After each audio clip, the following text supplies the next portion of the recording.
A fundamental difference between left and right concerns how each assesses public policies. The right asks, does it do good?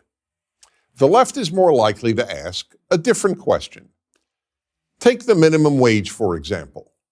In 1987, the New York Times editorialized against any minimum wage. The title of the editorial said it all. The right minimum wage, $0.00.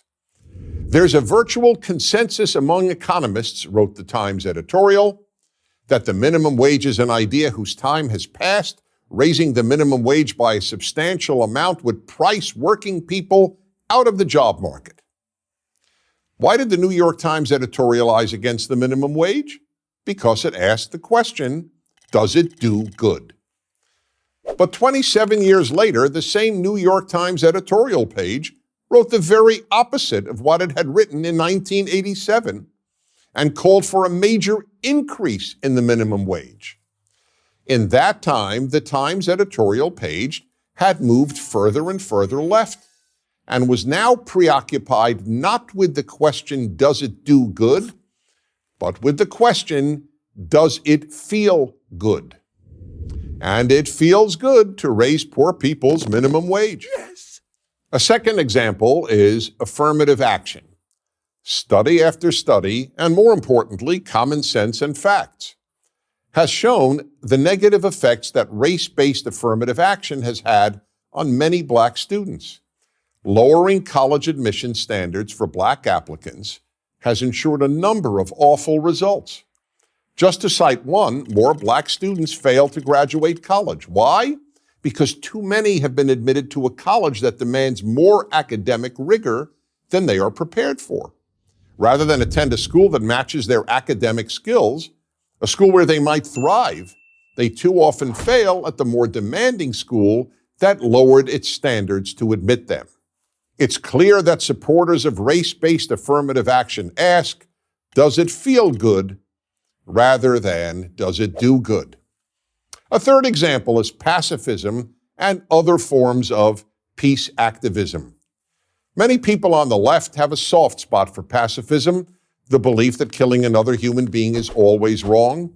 Not all leftists are pacifists, but pacifism almost always emanates from the left, and just about all leftists support peace activism, peace studies, and whatever else contains the word peace. The right, on the other hand, while just as desirous of peace as the left, what conservative parent wants their child to die in battle, knows that pacifism and most peace activists increase the chances of war, not peace.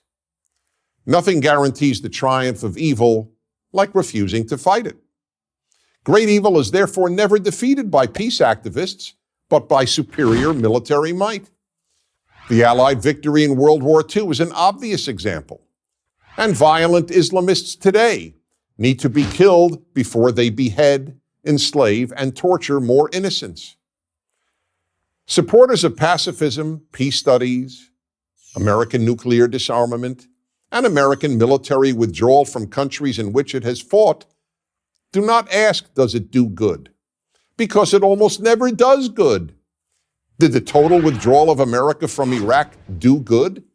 Of course not. It led to the rise of Islamic State with its mass murder and torture. Did the American withdrawal from Vietnam do good? No. It led to the violent communist takeover of South Vietnam.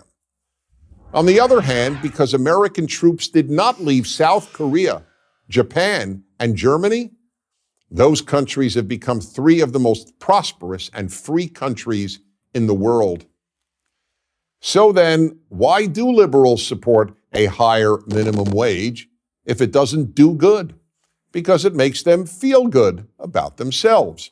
We liberals, unlike conservatives, care about the poor. Why do liberals support race-based affirmative action? For the same reason. It makes liberals feel good about themselves. They appear to be righting the wrongs of historical racism. And the same holds true for left-wing peace activism. It's nice to think of oneself as a peace activist. All this helps to explain why young people are so much more likely to be liberal than conservative. They haven't lived long enough to really know what does good. But they do know what feels good.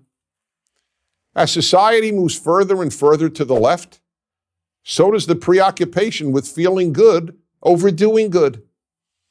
The world is getting worse and worse, but many people are feeling better and better about themselves while it does. I'm Dennis Prager. To subscribe to our YouTube channel, click here. To help keep our videos free, donate here.